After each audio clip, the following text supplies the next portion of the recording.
Yeah, I understand that, Christianity was in Africa, Ethiopia, to be precise, where they said the oldest founding Bible is at Ethiopia before the invaders brought their version. But would you agree that it was not this version of Christianity that we see today? And if I tell you that Yeshua, as you call him, Jesus, was a black man, will you agree with me? Let's break this down. We're going to go slowly with this one, all right? Piece by piece. Because this is where the real conversation lives. This is where real conversation lives and lies. You did? People choose their fate regardless. Nowadays, there's no slavery in the West, and you can see some African convert to other religions, so that's not inherited as it's chosen. I hear you. I do. And on the surface, it sounds logical. No change, no ships, no whips. So it must be free will, right? But let's not get that confused with the absence of physical change, you dig? With the presence of mental freedom. That's what I mean by being confidently ignorant. They only act that way as a result of an already existing programming. Confidently ignorant is the perfect phrase because it's loud, it's sure, it's quoting his story without knowing history. Here's the programming. Number one, you're born to a country where the Constitution, the schools, the holidays, the names of your streets, and all the president's speeches all center around a foreign god. Not by choice.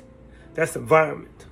Number two, you were named Paul, not Kwame, David, not Kwame, because your great-grandfather had to take a Christian name to get a job, go to school, or to be baptized. You kept it because it's normal now. That's not choice. That's inheritance. Number three, you were told your ancestors spiritually is witchcraft, demonic, and backward. While the colonizers' religion is holy, civilized, and progress. And guess what? You believed it. That's not by choice. That's propaganda that worked. So yes, there's no slavery in the West today, right? But slavery was never just about the body. The final stage of conquest is when the colonized defends the colonizer's worldview without the colonizer in the room. When you convert today, you're not choosing in a vacuum. You're choosing from a menu, right? A menu that was already written for you. A menu where your indigenous options were burnt, banned, or shamed for over 400 years. Now, if I lock you in a room, understand me, with only Coke and Pepsi for 5 generations, then open the door and say, hey, pick whatever you want. You pick Coke. Is that free will? Or is that an illusion of choice? Talk to me. Another said, your ignorance of history makes you think that you're wise. Don't you know Christianity was in Africa before the colonizer came? Correct. And thank you for bringing that up because this is where the nuance matters.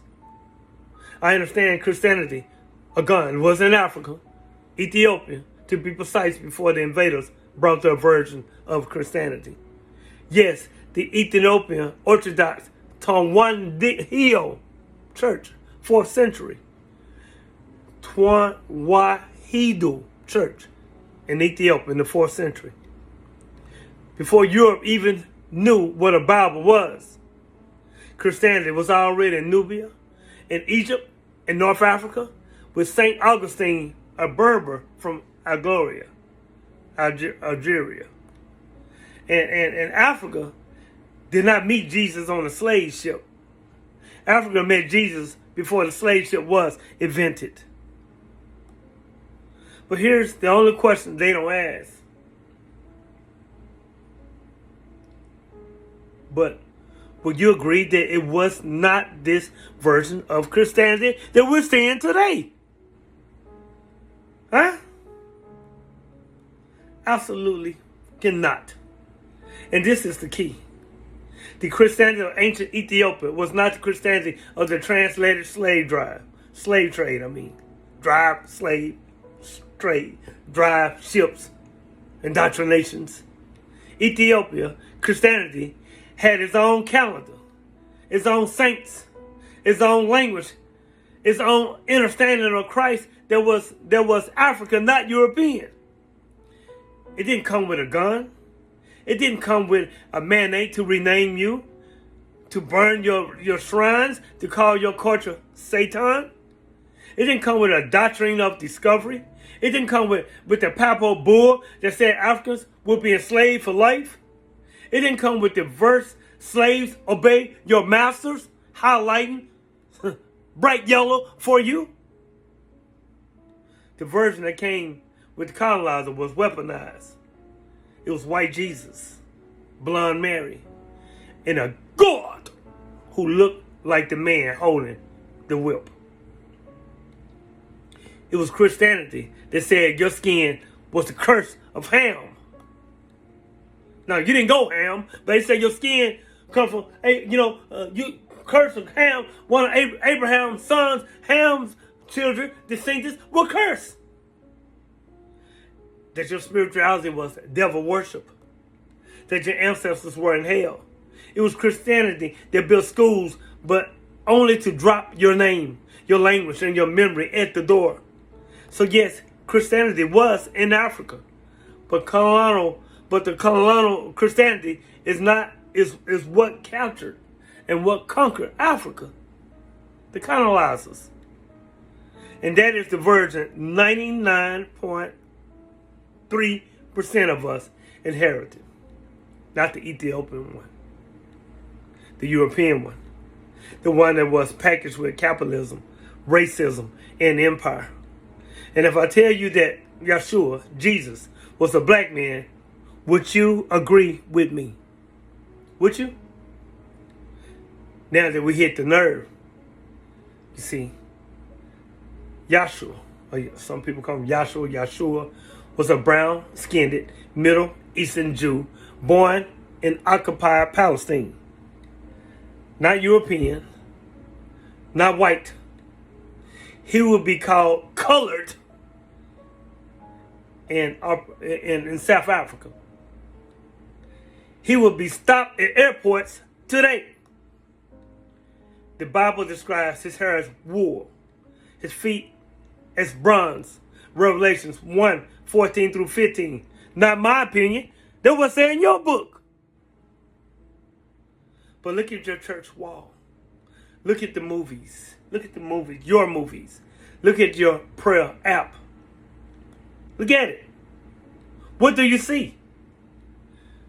You see Sir Bulgaria's portrait. That's who you see. Bulgias. Well, I'm trying to pronounce his name right. Portrait. A white man with blue eyes, the son of a pope, a political symbol, not a spiritual truth. So I ask you, if Jesus walked into your church today, it's a dark-skinned, short-haired, Aramaic, speaking Palestinian, would your congregation call the security on him? Would they call security on this person coming through, looking like that? Would they?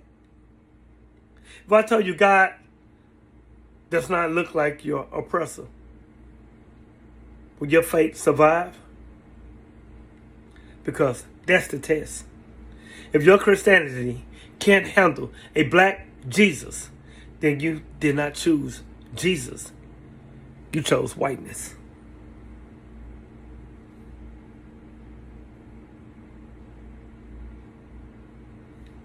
If your Islam can't handle that Bilal, a black African, was the first Muslim, but you still call black people a bead, like slavery, a slave, a bead, then you didn't choose Allah subhanahu wa ta'ala.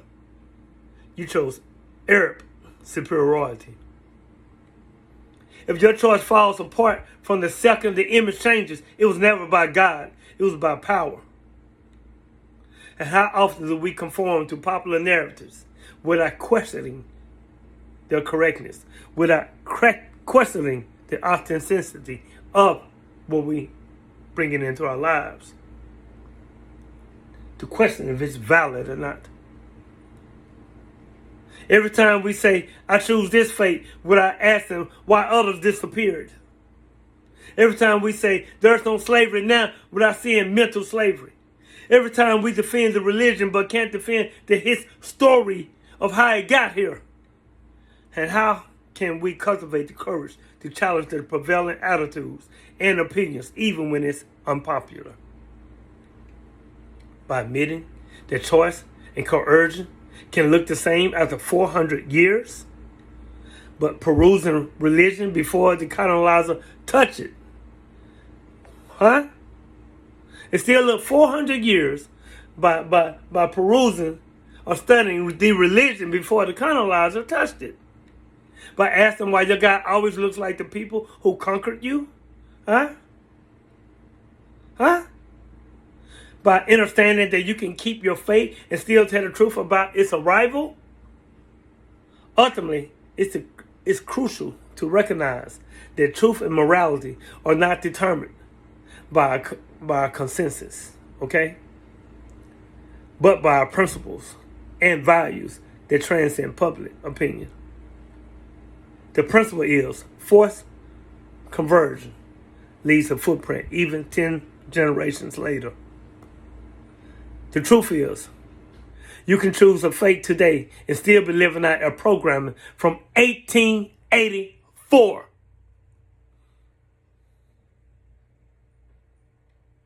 The morality is, don't call it choice, if the alternative was a race before you were born. And by staying true to these principles, we can maintain our integrity, foster meaningful discussions, and contribute to a more enlightened society. Integrity is saying, I'm Christian, and I know the virgin came with a sword. Meaningful discussion is, why does it anger you to hear Jesus was not white? A just society is where one where we can worship freely and remember honestly. So no, I'm not saying you didn't choose. I'm saying examine what shape you're choosing.